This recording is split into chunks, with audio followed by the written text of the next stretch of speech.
नमस्कार साथियों, संस्कृति आईएएस के यूट्यूब चैनल पर आप सभी का स्वागत है। तो आप लोग पहले की कड़ी देख चुके हैं, बताने की आवश्यकता नहीं है कि यूपीएससी प्रारंभिक परीक्षा 2025 को हम टारगेट कर रहे हैं और जो भारतीय अर्थव्यवस्था से संबंधित खबरें चर्चा में रही हैं हम उस पर बात करने वाले हैं। तो चलिए आज के सेशन में देख लेते हैं कौन कौन सी खबरें हैं और ये बैंकिंग से संबंधित है और उसके साथ साथ मौद्रिक नीति से संबंधित है। तो इसी कड़ी में ये तीसरा सेगमेंट है या तीसरा पार्ट आप कह सकते हैं, क्योंकि दो पार्ट ऑलरेडी हम लोगों ने पहले देख लिया है। तो चलिए क्लास की शुरुआत करें, देख ले कौन कौन सी खबरें हैं। तो पहली खबर है आरबीआई द्वारा अधिशेष अंतरण। आरबीआई द्वारा अधिशेष अंतरण किसको किया गया है? तो सरकार को आरबीआई अधिशेष, ठीक है, अधिशेष का मतलब ये है कि आरबीआई के पास जो भी उसके पास जो रिस्क कवर का प्रावधान है उसको रखने के बाद जो भी सरप्लस मनी बचती है वो सरकार को दे देता है, ट्रांसफ़र कर देता है। तो उसी की बात कही गई है कि आरबीआई द्वारा अधिशेष अंतरण किया गया है। किसको किया गया है? तो सरकार को किया गया है। चर्चा में क्यों है? तो आरबीआई ने वित्त वर्ष 2024 के लिए सरकार को 2.11 लाख, ठीक है, यानी कि 2.11 लाख करोड़ रुपए अधिशेष अंतरण किया है, ये मंजूरी दे दिया है। अब तक का ये सबसे अधिक सरप्लस ट्रांसफ़र किया गया है, किया जाने वाला है, मंजूरी दे दी गई है।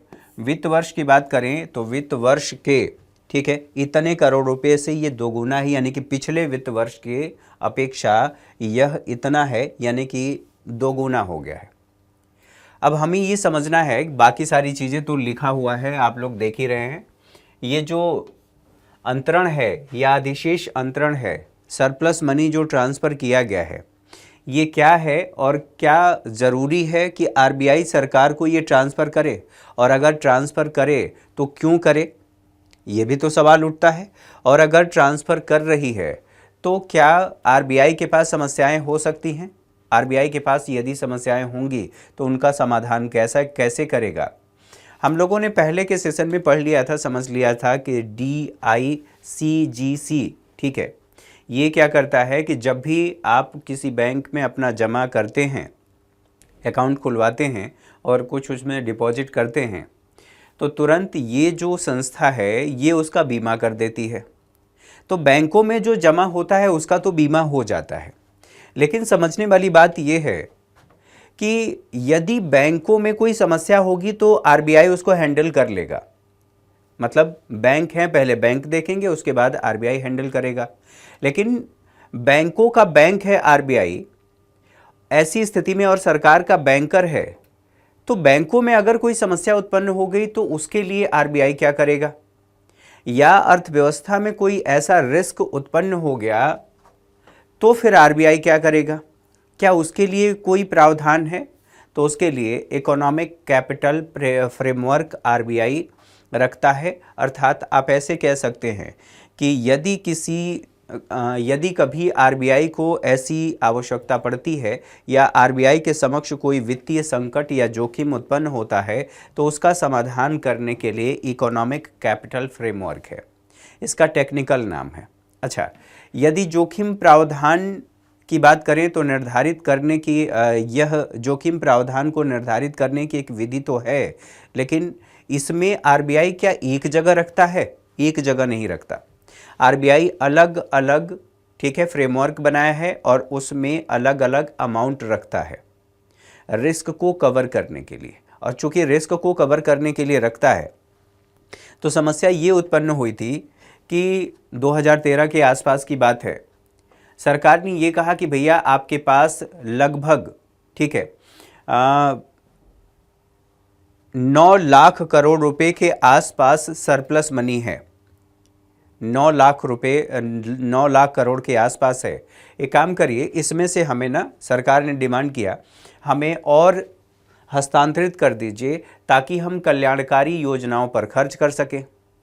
आरबीआई ने सरकार से ये पूछा कि रिस्क प्रोविजनिंग के रूप में जो हमने रखा है, आप जो हमसे मांग रहे हैं, क्या ऐसा करना आपका अधिकार है? आपके अधिकार क्षेत्र में है कि आप मुझसे मांग सकते हैं?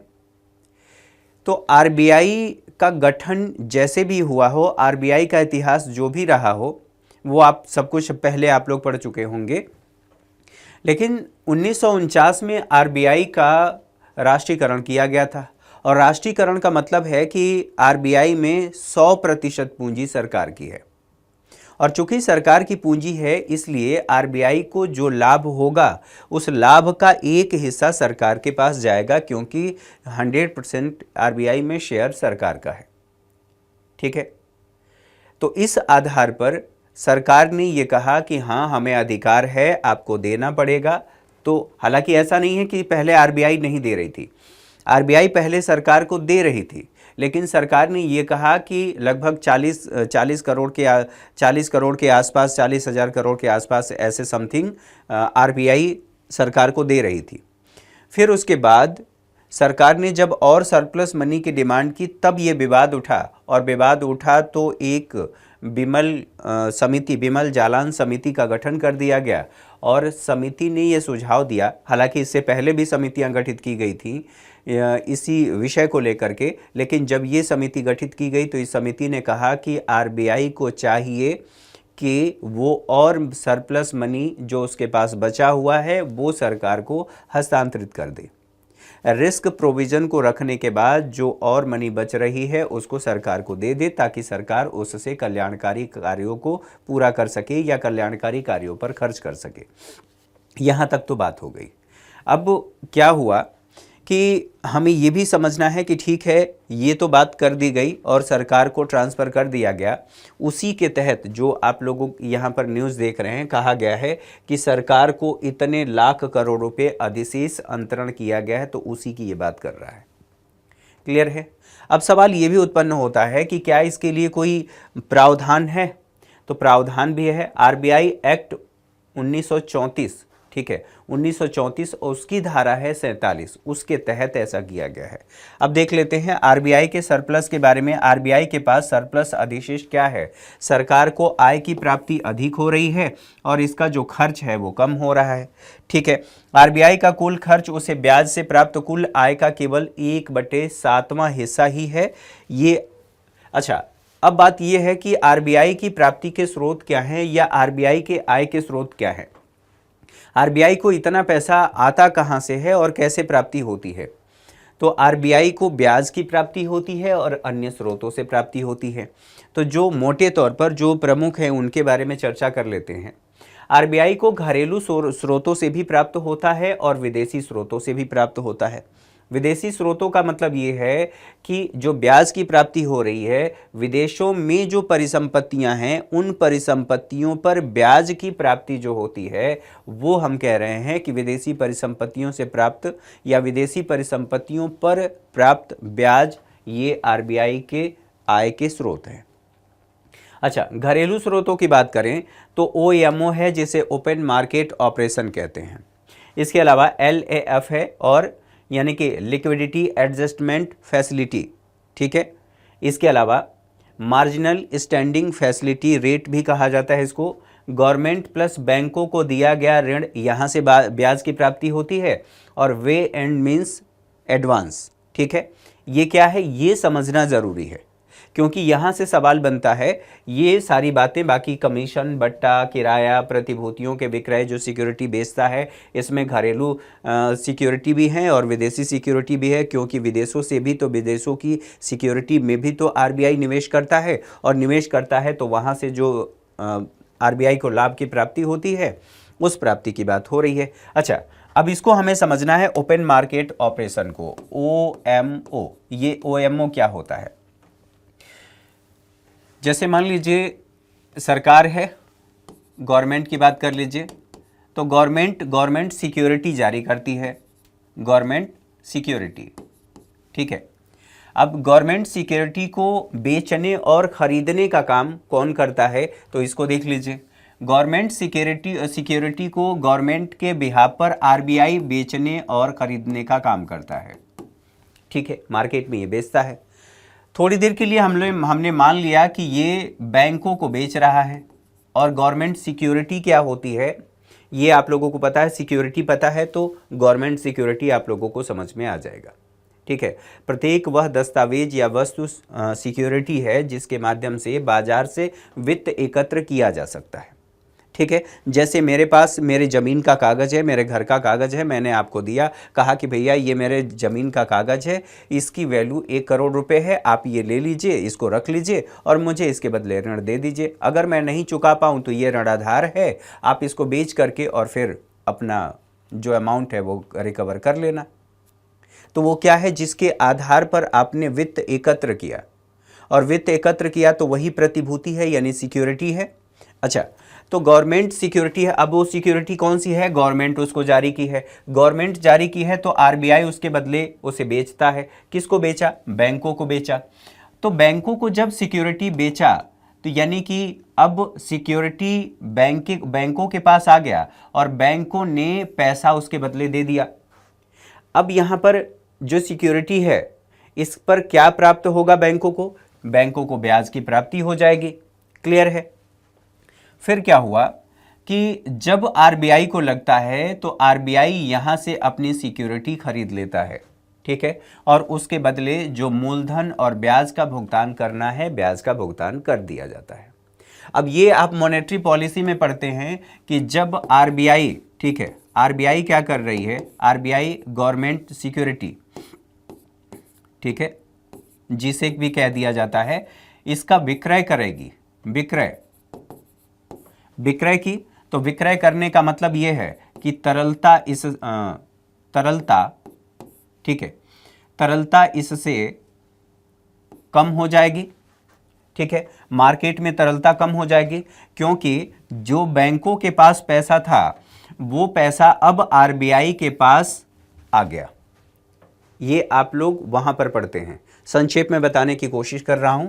फिर यहां पर यदि ये क्रय कर रहा है अपनी ही सिक्योरिटी का, यानी कि गवर्नमेंट सिक्योरिटी का क्रय कर रहा है, इसका मतलब अब बैंकों से ये सिक्योरिटी को खरीद रहा है, तो खरीदेगा तो उस पर भुगतान करना पड़ेगा। भुगतान कैसे करना पड़ेगा, उस पर ब्याज प्लस जो मूलधन है वो चुकाना पड़ेगा।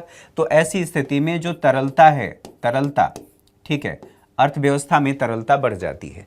बताइए, यानी कि अब पैसा बैंकों के पास, ठीक है, या अर्थव्यवस्था में आरबीआई के पास से पैसा चला गया। तो ये वहां पर आप पढ़ते हैं। तो बताइए, जब ये खरीद रहा है या बेच रहा है तो उस पर इसे लाभ की प्राप्ति होती है, ब्याज की प्राप्ति होती है। अगर बेचा है तो लाभ की प्राप्ति होगी। ठीक है, और लाभ की प्राप्ति होगी तो इसको कहा जा रहा है कि ये चूंकि गवर्नमेंट सिक्योरिटी को खुले बाजार में, यानी कि बाजार में बेचा जा रहा है, इसी को कहा जाता है ओपन मार्केट ऑपरेशन, यानी कि OMO। ठीक है, ओपन मार्केट ऑपरेशन या खुले बाजार की प्रक्रिया। तो यहां से ब्याज की प्राप्ति आरबीआई को हो रही है। ये बात आपके समझ में आ गई। अब दूसरी चीज यहां पर कहा गया है कि LAF और MSF। तो LAF और MSF रेट को भी समझ लेते हैं, ये क्या है।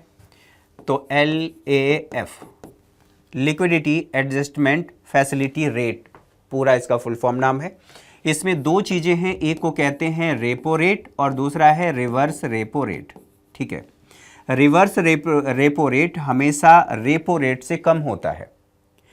रिवर्स रेपो रेट हमेशा रेपो रेट से कम होता है। अब इसका मतलब क्या है, कैसे इसको समझेंगे।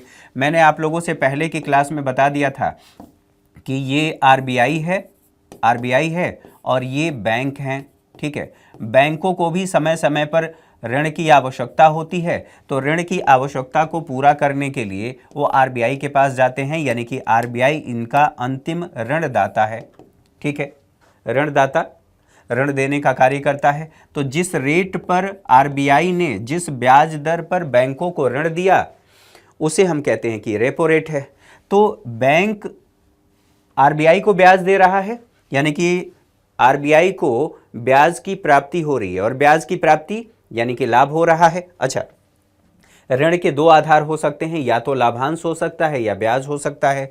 तो आरबीआई को यहां पर लाभ की प्राप्ति हो गई। अब क्या हुआ, आरबीआई को यह लगा कि अर्थव्यवस्था में लिक्विडिटी ज्यादा है और उसे मुझे क्या करना है, सोखना है। तो ऐसी स्थिति में आरबीआई क्या कहता है कि भैया आपके पास जो सरप्लस मनी है वो मेरे पास जमा करिए। ठीक है, जमा करिए तो मैं आपको उस पर ब्याज दूंगा। ठीक, तो ये अगर 6% है, तो ये 5% ही होगा। अगर ऐसा नहीं होगा तो बैंक क्या करेंगे, अगर ये कम होगा, मान लीजिए इसको मान लेते हैं ये 5% है, ये 5% है, आप लोगों को ऐसा ना लगे कि ये, थोड़ी देर के लिए मान लिया कि ये 5% है और ये हो गया 6%, तो बैंक क्या करेंगे, आरबीआई से कहेंगे, एक ही बैंक कहेगा कि जितना आपके पास है वो सब कुछ मुझे ऋण के रूप में दे दो और बाकी ये अभी के अभी मेरा जमा कर लो, और इस पे 1% का लाभ बैंक को हो जाएगा। तो इस बात को ध्यान में रख करके ऐसा किया जाता है। तो ये आप लोगों ने समझ लिया कि लिक्विडिटी को एडजस्ट कर रहा है, इसी को कहा जाता है लिक्विडिटी एडजस्टमेंट फैसिलिटी। ठीक है, आप लोगों ने ये समझ लिया। तो यहां से आरबीआई को लाभ की प्राप्ति हो रही है। अब बात आती है कि जो गवर्नमेंट है, ठीक है, प्लस बैंकों को दिया गया ऋण, तो समय समय पर सरकार को भी ऋण आरबीआई देती है और इसके साथ साथ जो बैंक है उनको भी ऋण दे रही है, तो वहां से भी लाभ की प्राप्ति हो रही है। वे एंड मीन्स एडवांस, ये क्या है, इसी से संबंधित एक न्यूज है, उस न्यूज को मैं आगे चल करके बताऊंगा, तो वहां पर आप लोगों को समझाऊंगा। फिलहाल के लिए यहीं पर समझा देता हूं ताकि आप लोगों को समझने में सहूलियत हो। क्या होता है कि पहले की स्थिति थी 1997 से पहले, ठीक है, आप लोगों ने पढ़ा होगा राजस्व घाटा, राजकोषीय घाटा, ये सब कुछ पढ़ा है। तो वहां पर, ठीक है, सरकार को मान लीजिए कि घाटा हो गया, घाटा हुआ, और घाटा मान लेते हैं कि 10 लाख करोड़ रुपए का, लाख सीआर का घाटा हो गया। सरकार के पास ऑप्शन क्या है, घाटा हो चुका है, इस बात को समझिए कि घाटा हो चुका है, तो घाटा हो गया है, अब सरकार क्या करेगी, आरबीआई से ऋण ले लेगी। आरबीआई से ऋण क्यों ले लेगी, अब ये भी समझना है। तो यदि घाटा हो रहा है तो जो सरकार है उसके पास दो विकल्प हैं, दो स्रोतों से अपनी ज़रूरतों को पूरा कर सकती है। पहला ये है कि घरेलू बाजार से, और दूसरा है कि बाह्य बाजार से, यानी कि अंतर्राष्ट्रीय मार्केट से ले सकती है। तो घरेलू बाजार की ये स्रोत हैं, यानी कि अब सरकार क्या करेगी कि जितना घाटा हुआ उतना ऋण आरबीआई से ले लिया और इसकी पूर्ति कर लिया। लेकिन समस्या ये होती थी कि सरकार घाटे पर नियंत्रण करने का उपाय कर ही नहीं रही थी। जो बजट घाटा हो रहा था, ठीक है, उस पर नियंत्रण की उपाय करने का प्रयास कर ही नहीं रही थी, और नहीं कर रही थी तो ये व्यवस्था ऐसे चल रही थी कि सरकार को घाटा हुआ, आरबीआई से ऋण ले लिया, बात खत्म, फिर घाटा हुआ, फिर आरबीआई से ऋण ले लिया, बात खत्म। इस समस्या का समाधान करने के लिए 3 बातें बताई गई, 2 बातें बताई गई इवेंट कि सरकार क्या कर सकती है। तो सरकार को करने के लिए जो कहा गया कि भैया एक राजस्व घाटे पर आप नियंत्रण रखिए, और दूसरा एफआरबीएम एक्ट आया था 2003 में, और उसमें जो प्रावधान किए गए थे कि आपको जीडीपी का कितना प्रतिशत घाटा मेंटेन करना है, 2008 तक के लिए उसमें टारगेट रखा गया था। फिर समय समय पर संशोधन हुआ और फिर जो एफआरबीएम एक्ट है उसकी समीक्षा हुई, एनके सिंह कमेटी का गठन किया गया, एनके सिंह की अध्यक्षता में कमेटी का गठन किया गया, और उन्होंने सुझाव दिया था कि जो एफआरबीएम एक्ट है इसको समाप्त करो, इसके स्थान पर दूसरी व्यवस्था करो। तो जो उन्होंने सुझाव दिया था वो महत्वपूर्ण है, यूपीएससी में वो भी प्रारंभिक परीक्षा में पूछा जा सकता है। फिलहाल के लिए सरकार को घाटा हो गया, हमने ये समझ लिया, सरकार ने आरबीआई से ऋण ले लिया। अब क्या हुआ ये व्यवस्था 1997 तक चलती रहती थी, और ये जो लिया जाता था एडहॉक ट्रेजरी बिल के आधार पर ऋण ले लिया जाता था। टेम्पररी जिसको कहते हैं ना कि ये एडहॉक इनकी नियुक्ति हुई है, टेम्पररी नियुक्ति, तो उसी तरह से एडहॉक ट्रेजरी बिल के आधार पर आरबीआई से जो सरकार है वो ऋण ले लेती थी। 1997 के बाद एक व्यवस्था आया जिसे कहते हैं वे एंड मीन्स एडवांस, ठीक है। अब देखिए इसमें, ठीक है, एडवांस शब्द जुड़ा हुआ है। अब चूंकि एडवांस शब्द जुड़ा है तो इसका हिंदी मतलब होता है अर्थोपाय अग्रिम, अर्थोपाय अग्रिम। अब इस व्यवस्था के तहत क्या किया गया कि मान लीजिए घाटा हुआ, सरकार को घाटा हो गया, अब इस घाटे की पूर्ति के लिए वो क्या करेगा,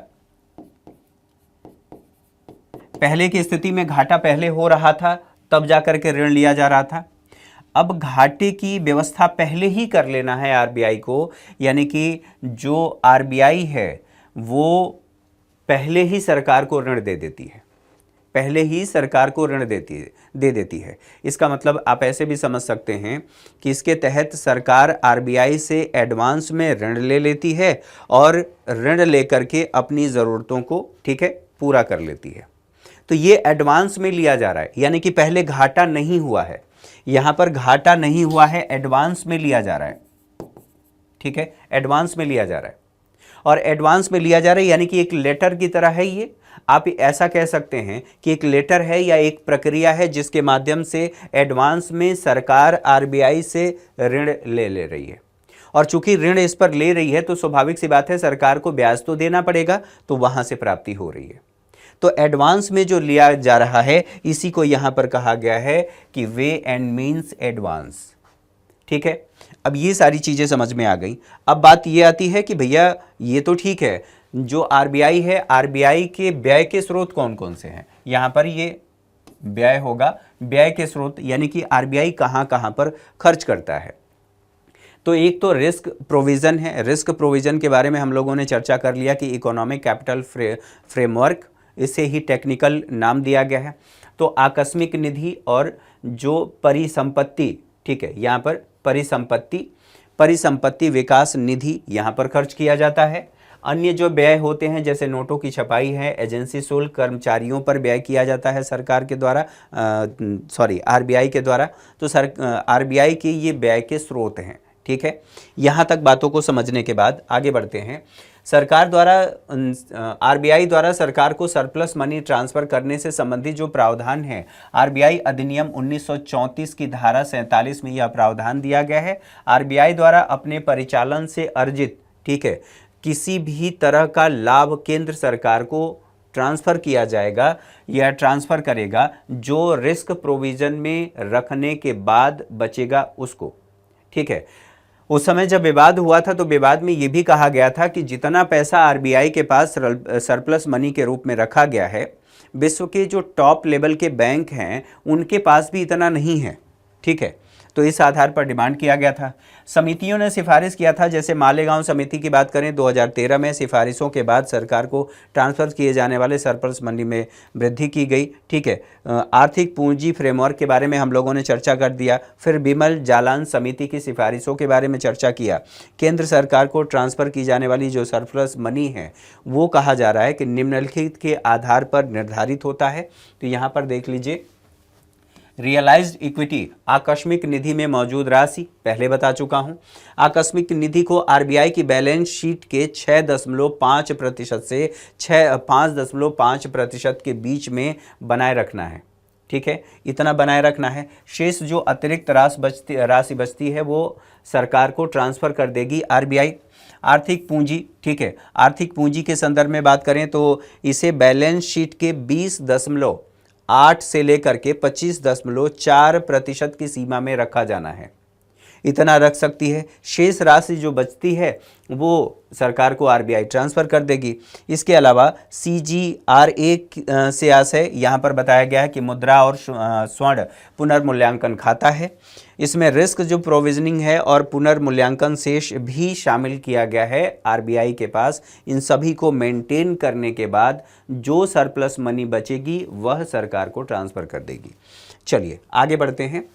अर्थोपाय अग्रिम योजना, इसके बारे में बात कर लेते हैं। तो जो मैंने अभी आप लोगों को वे एंड मीन्स एडवांस के बारे में समझाया वही न्यूज़ है, उसी से संबंधित बातें हैं, लेकिन थोड़ा सा आप लोगों को कंटेंट यहाँ पर अलग दिखेगा। चर्चा में इसलिए है कि आरबीआई ने राज्यों और संघ शासित जो प्रदेश हैं जिन्हें आप यूटी कहते हैं, उन प्रदेशों की अर्थोपाय अग्रिम सीमा में वृद्धि किया है। और वृद्धि क्या किया है, तो मौजूदा यानी कि पहले जो था इतने करोड़ रुपए से बढ़ा करके इतना कर दिया गया है।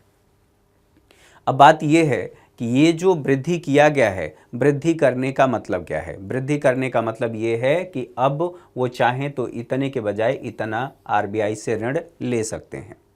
अर्थोपाय अग्रिम यह राज्यों और केंद्र शासित प्रदेशों को प्राप्तियों और व्यय में जो तात्कालिक प्राप्ति और व्यय में जो तात्कालिक अंतर देखा जा रहा है, उसी अंतर को पूरा करने के लिए यह व्यवस्था दी गई है, यानी कि एडवांस में ये व्यवस्था दी गई है कि आप मुझसे पहले से ही ले लीजिए। अच्छा, इसका फायदा क्या होगा, आपसे ये भी पूछा जा सकता है।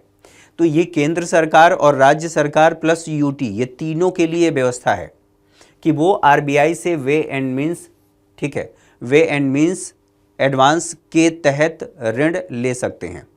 इसका फायदा ये होगा कि अब सरकार के पास एक लिमिटेशन है कि वो इतना ही ऋण ले सकती है, और फिर उतना ही ऋण जब लेगी तो यदि आय और व्यय के मध्य अंतर हो रहा है, अर्थात सरकार की प्राप्तियों और व्यय के मध्य अंतर हो रहा है, तो उस अंतर को कम करने की कोशिश करेगी। आप ऐसे भी कह सकते हैं कि राजकोषीय घाटा जो सरकार का हो रहा है उसे कम करने की कोशिश करेगी, क्योंकि अब सरकार के पास वो व्यवस्था नहीं है जो 1997 से पहले थी कि ट्रेजरी एडॉक ट्रेजरी बिल के आधार पर सरकार से वो क्या करेगी कि जितना घाटा हुआ उसके बराबर ऋण ले लिया, उसको पूरा कर लिया। अब सरकार को अपने लिए व्यवस्था करनी पड़ेगी, यानी कि अब पहले से ही राजकोषीय प्रबंधन करना पड़ेगा। ठीक है, चलिए आगे बढ़ते हैं। सुविधा का लाभ केंद्र और राज्य सरकार दोनों ही ले सकते हैं। अर्थोपाय अग्रिम के प्रकार कौन कौन से हैं? तो विशेष अर्थोपाय अग्रिम है, इसका अन्य नाम है विशेष आहरण सुविधा। विशेष आहरण सुविधा, अब इस बात को ध्यान रखिए कि इसके तहत आरबीआई जो राज्य सरकारें हैं, राज्य सरकारों को कौन कौन सी व्यवस्था दी गई है। तो इसके तहत ये कहा गया है कि पहले विशेष, ठीक है, पहले विशेष आपको मिलेगा, और जब ये आप खर्च कर लेंगे उसके बाद आपको सामान्य जो अर्थोपाय अग्रिम है इस सुविधा का आप लाभ ले सकते हैं। क्लियर है? अच्छा, चलिए आगे बढ़ें। ओवरड्राफ्ट की सुविधा भी जो सरकारें हैं उनको दिया जा रहा है। ओवरड्राफ्ट का मतलब क्या होता है? मान लीजिए आपके अकाउंट में बैंक भी आपको ये सुविधा देता है, सीसी और ओडी, कैश क्रेडिट और ओवरड्राफ्ट, ये दोनों सुविधाएं बैंक आपको देता है। तो ओवरड्राफ्ट का मतलब ये है कि आपके अकाउंट में मान लीजिए कि 10,000 पड़ा हुआ है और आप इससे अधिक ऋण लेना चाहते हैं, तो इस आधार पर, ठीक है, इस सुविधा के तहत बैंक आपको अधिक निकासी की सुविधा, अगर आप में आपके अकाउंट में जीरो भी है मान के चलिए, तो भी आपको निकासी की सुविधा बैंक दे देगा। ठीक है, तो ये एक प्रकार का ऋण है, और वही बात यहाँ पर कहा गया है, ओवरड्राफ्ट सुविधा विशेष स्थिति में ये प्रदान किया जाता है, और किसी राज्य को दी गई वित्तीय सहायता उसकी विशेष आहरण सुविधा और अर्थोपाय अग्रिम सीमा से अधिक, ठीक है, अधिक है। और ये भी कहा गया है कि सामान्यतः सरकारें इस व्यवस्था के तहत, ठीक है, 14 दिनों तक का ओवरड्राफ्ट की सुविधा प्राप्त कर सकते हैं। लेकिन अगर ऐसा लगता है कि इसमें वृद्धि करना चाहिए, ये जो वृद्धि है यानी कि दिनों के संदर्भ में, तो फिर आरबीआई के पास अधिकार है कि इस 14 दिन को बढ़ा सकता है। ठीक है, ये सारी बातें आप लोगों को समझ में आ गई। आगे बढ़ें, वित्तीय समावेशन सूचकांक के बारे में चर्चा कर लेते हैं। वित्तीय समावेशन, सबसे पहले ये बात कर लें कि वित्तीय समावेशन क्या होता है। तो प्रचलित वित्तीय व्यवस्था से जो वंचित वर्ग हैं उन वंचित वर्गों को जोड़ना ही वित्तीय समावेशन है। अब ये प्रचलित वित्तीय व्यवस्था, तो प्रचलित वित्तीय व्यवस्था में, और हम वित्तीय व्यवस्था की बात कर रहे हैं, केवल बैंक की बात नहीं कर रहे हैं, क्योंकि यदि केवल बैंक में आपका अकाउंट खुल गया है इसका मतलब ये है कि बैंकिंग समावेशन हुआ है, वित्तीय समावेशन नहीं हुआ है, दोनों में फ़र्क है। ठीक है, अब एक व्यक्ति के पास पहले से ही अकाउंट है तो हम कहेंगे कि वित्तीय समावेशन उसका हुआ है, लेकिन वित्तीय समावेशन हुआ है तो इसका मतलब ये भी नहीं है कि सारी सुविधाएं उसको मिल रही हैं, केवल अकाउंट है। ठीक है, तो वित्तीय समावेशन एक व्यापक कॉन्सेप्ट है, आप ऐसे कह सकते हैं। इसमें बीमा सुविधाओं तक पहुंच, ठीक है, इसके अलावा जितनी भी सुविधाएं बैंक आपको प्रदान कर रहा है, कम ब्याज पर ऋण इत्यादि इत्यादि, ये सभी सुविधाएं जब आपको मिल रही है, यानी कि आप ऐसा जो देश में प्रचलित वित्तीय व्यवस्था है उस वित्तीय व्यवस्था से, ठीक है, वित्तीय व्यवस्था से जुड़ रहे हैं, तो कहा जाएगा कि यह वित्तीय समावेशन है। ठीक है, अब यहाँ पर देखिए, जैसे बैंकिंग, निवेश के संदर्भ में, बीमा, डाक और पेंशन क्षेत्र में क्षेत्र की जितनी भी सुविधाएं हैं, सेवाएं हैं, यदि आप प्राप्त कर पा रहे हैं, इन सभी सुविधाओं तक आपकी पहुंच हो रही है, तो कहा जाएगा कि वित्तीय समावेशन हुआ है।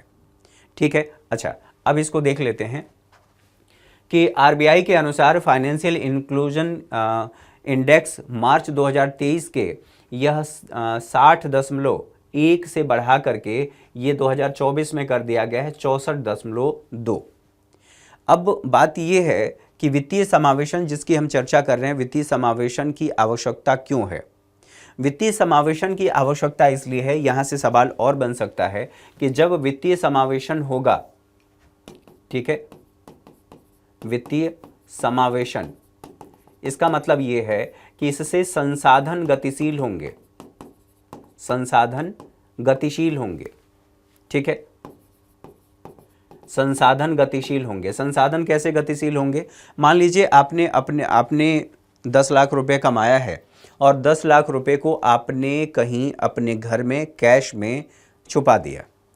पहले की स्थिति ये थी कि लोग घड़े में रख करके और ज़मीन में गाड़ देते थे, थोड़ी देर के लिए, यही मान लीजिए। अब जितना मनी आपने कमाया है उसे आपने घर में रख दिया और घर में रखा है 10 साल पहले। आज उस 10 लाख रुपए को आपने निकाला तो पहले जो 10 लाख रुपए की वैल्यू थी, आज वो वैल्यू है क्या? नहीं है। पहली बात तो ये है, आपको उसका नुकसान हुआ है। दूसरी बात ये है कि अगर वो पैसा बैंक में जमा होता तो बैंक में जमा से या आपका वित्तीय समावेशन होता, आप वित्तीय व्यवस्था से जुड़े होते तो बैंक में जमा करते, और बैंक में जमा करते तो उस जमा पर आपको ब्याज भी मिलता, आपके बचत की प्रवृत्ति भी बढ़ती, ठीक है। और जो संसाधन है, यानी कि कल के सेशन में जो हम लोगों ने चर्चा किया कि बैंक साख सृजन करता है, तो बैंक की साख सृजन क्षमता बढ़ती कैसे है? आपने जितना जमा किया बैंक में, उसी पैसे को उठा करके किसी दूसरे व्यक्ति को बैंक ने ऋण के रूप में दे दिया, और ऋण के रूप में दे दिया, वहां से अब एक व्यक्ति के पास आधिक्य है और दूसरे व्यक्ति के पास कमी है, तो वित्त के आधिक्य वाले क्षेत्र से वित्त की कमी वाले क्षेत्र में उसकी पूर्ति हो गई, और इन दोनों में मध्यस्थ का काम किसने किया? बैंक ने किया। दोनों में मध्यस्थ का काम बैंक ने किया है। इसीलिए अब बताइए, बैंक की भूमिका महत्वपूर्ण है। तो जब आप वित्तीय व्यवस्था से जुड़ेंगे तो न केवल बैंकों की साख सृजन क्षमता बढ़ेगी, हमारी अर्थव्यवस्था में लिक्विडिटी बढ़ेगी, और ये लिक्विडिटी बढ़ इसलिए रही है क्योंकि आप प्रचलित वित्तीय व्यवस्था से जुड़ गए हैं, और जो भी आपकी बचत है, जो कुछ भी आपके पास संसाधन है, वो संसाधन अब सर्कुलेट हो रही है। सर्कुलेट हो रही है यानी कि अब वो संसाधन गतिशील है, आपको भी ब्याज की प्राप्ति हो रही है, और बैंक उससे जहां पर कमी है, वित्त की कमी वाले क्षेत्र हैं, उनको कम ब्याज दर पर ऋण उपलब्ध करा पा रहा है।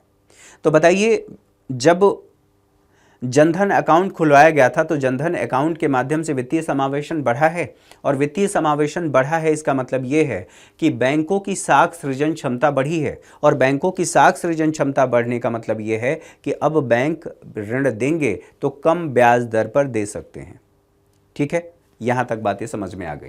अब इसी की बात हम कर रहे हैं कि जो फाइनेंशियल इंक्लूजन इंडेक्स है, वित्तीय समावेशन सूचकांक, देश में वित्तीय समावेशन का ये मापन करता है या वित्तीय समावेशन के स्तर को दर्शाता है, और यह एक व्यापक सूचकांक है। व्यापक सूचकांक इसलिए है क्योंकि इसमें बैंकिंग भी शामिल है, निवेश भी शामिल है, बीमा भी शामिल है, डाकघर, डाक पेंशन और ये सभी क्षेत्र इसमें शामिल हैं। यह सिंगल वैल्यू सूचकांक है। अब सूचकांक का मतलब क्या होता है? यहां पर देखिए, इंडेक्स का मतलब है कि या तो इसमें वृद्धि हो रही है प्लस में, या फिर ये माइनस में, ठीक है। नेगेटिव और पॉजिटिव दोनों ही हो सकता है। हम लोगों ने कल के सेशन में चर्चा किया था कि जो मौद्रिक नीति है, मौद्रिक नीति का मतलब है कि उसमें अर्थव्यवस्था में मुद्रा की आपूर्ति को नियंत्रित करना। नियंत्रित करने का मतलब यह है कि यदि अर्थव्यवस्था में मनी सरप्लस है, वहां पर लिक्विडिटी ज़्यादा है, अगर लिक्विडिटी ज़्यादा है तो इसको कम करना आरबीआई का काम है मौद्रिक नीति के माध्यम से, और यदि लिक्विडिटी कम है, लिक्विडिटी ज़्यादा है तो इसको कम करे, और यदि लिक्विडिटी कम है तो फिर लोगों की परचेजिंग पावर कम हो गई है, और परचेजिंग पावर कम हो गई है यानी कि वस्तुएं तो होंगी लेकिन खरीदार नहीं होंगे, और वो स्थिति मंदी की स्थिति कहलाती है। तो उस मंदी की स्थिति से निपटने के लिए अब क्या करना होगा? परचेजिंग पावर बढ़ाना होगा, यानी कि मुद्रा की तरलता को बढ़ाना होगा, और मुद्रा की तरलता बढ़ेगी तो इसका मतलब ये है कि हमारी ग्रोथ रेट भी, ठीक है, हालांकि मुद्रा की तरलता बढ़ने का मतलब एक यह भी है कि इन्फ्लेशन भी इससे बढ़ेगा, तो उसका एक प्रभाव यह भी है। तो यहाँ पर कहा जा रहा है, जो मैंने आप लोगों को बताने की कोशिश की कि ये इंडेक्स है और इंडेक्स परिवर्तन को बताता है। परिवर्तन सकारात्मक भी हो सकता है और नकारात्मक भी हो सकता है। चलिए, सिंगल वैल्यू सूचकांक है, यानी कि 0 से लेकर के 100 तक में इसका मूल्यांकन किया जाता है। 0 है, इसका मतलब ये है कि वहाँ पर वित्तीय समावेशन है ही नहीं, और 100 का मतलब है कि पूर्ण रूप से वित्तीय समावेशन हुआ है। अगर एक मोहल्ले में 10 घर है तो 10 जितने भी वहाँ पर मेंबर है सभी लोग प्रचलित वित्तीय व्यवस्था से जुड़े हुए हैं, आप ऐसे कह सकते हैं। ठीक है, पूर्ण समावेशन और अपवंचन, पूर्ण अपवंचन, 0 का मतलब पूर्ण अपवंचन। एक भी व्यक्ति उस मोहल्ले का, जितने भी व्यक्ति हैं सभी व्यक्ति बैंकिंग व्यवस्था से, प्रचलित वित्तीय व्यवस्था से जुड़े हुए नहीं हैं। अब ये जो पैरामीटर है, प्रतिवर्ष इसका प्रकाशन किया जाता है और प्रकाशन जुलाई माह में किया जाता है। ठीक है, यानी कि जो फाइनेंशियल इंक्लूजन इंडेक्स है इसका प्रकाशन प्रतिवर्ष किया जाता है, प्रतिवर्ष जुलाई माह में किया जाता है। व्यापक पैरामीटर है। पैरामीटर क्या है? एक्सेस, यानी कि पहुंच की बात की जा रही है, सेवाओं की पहुंच कितनी है, इसके लिए भारांश भी निर्धारित किया गया है। तो भारांश कितना है? 35%। उपयोग, इसके लिए 45%। इसके अलावा गुणवत्ता यानी कि 20% यहाँ पर निर्धारित किया गया है।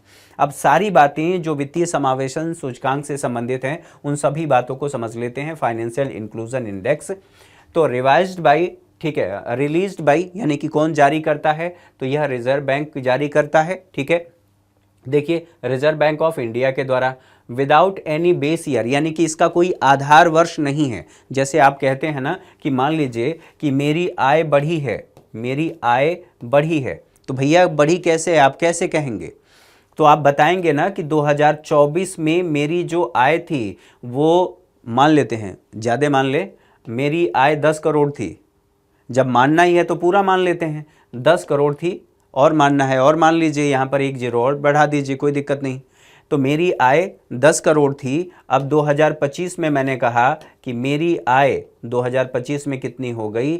अब यही यहाँ पर हमने 10 माना था, अब यहाँ पर इसको 20 मान लीजिए, 20 CR हो गई। तो किसके मुकाबले? 2024 के मुकाबले 2025 में वृद्धि हुई है, यही तो कहेंगे। लेकिन यहाँ पर कोई आधार वर्ष नहीं दिया गया है, आधार वर्ष नहीं है। इसके साथ साथ ये भी ध्यान रखना है कि कब इंट्रोड्यूस किया गया था, 2021 में, और ठीक है, और पब्लिश्ड कब किया जाता है? एवरी जुलाई। ठीक है, यानी कि हर जुलाई माह में, यानी कि प्रत्येक वर्ष जुलाई माह में इसका प्रकाशन किया जाता है। एरिया कवर्ड की बात करें तो बैंकिंग, इन्वेस्टमेंट भी, इंश्योरेंस भी, पोर्टल एंड पेंशन, ये सब कुछ मैं अभी आप लोगों को बताया हूँ। इसके अलावा जो इसके पैरामीटर्स हैं, पैरामीटर्स जो मैंने आप लोगों से अभी चर्चा किया कि एक्सेस कितनी है, सेवाओं तक पहुँच कैसी है, यूजेस कैसा है और क्वालिटी कैसी है, इसके लिए भारांश भी बताया गया है। इसके अलावा यहाँ पर देख लीजिए 2022 जो फाइंडिंग है उसके अनुसार 2024 की बात कर लीजिए। ठीक है, और क्या स्थिति रही है? तो यहाँ पर देखें, इम्प्रूवमेंट हुआ है, 2024 में इम्प्रूवमेंट हुआ है, किसकी अपेक्षा? तो यहाँ पर 2000, ठीक है, ये 23 की अपेक्षा 24 में इम्प्रूवमेंट हुआ है, ये ध्यान रखेंगे। इसके अलावा जो इनिशिएटिव्स हैं, जो फाइनेंशियल इंक्लूजन है, इसके लिए कौन कौन से इनिशिएटिव लिए गए हैं, कौन कौन से कदम उठाए गए हैं, आप ऐसा कह सकते हैं। तो प्रधानमंत्री जनधन योजना, आप संक्षेप में जनधन कहते हैं। डिजिटल आइडेंटिफाई आधार, ठीक है। इसके साथ साथ एक और प्रयास किया गया है, यह भी प्रयास किए गए हैं, तमाम प्रयास किए गए हैं। व्हाट इज़ फाइनेंशियल इंक्लूजन, ये हम लोगों ने समझ लिया है। तो सारी बातें आप लोगों को यहीं पर मिल गई। चलिए आगे बढ़ते हैं, अगली न्यूज़ देखते हैं। रिजर्व बैंक एकीकृत लोकपाल योजना, ये योजना क्या है, इसके बारे में बात कर लें। तो आरबीआई ने लोकपाल योजना की वार्षिक रिपोर्ट 2023-24 जारी किया है।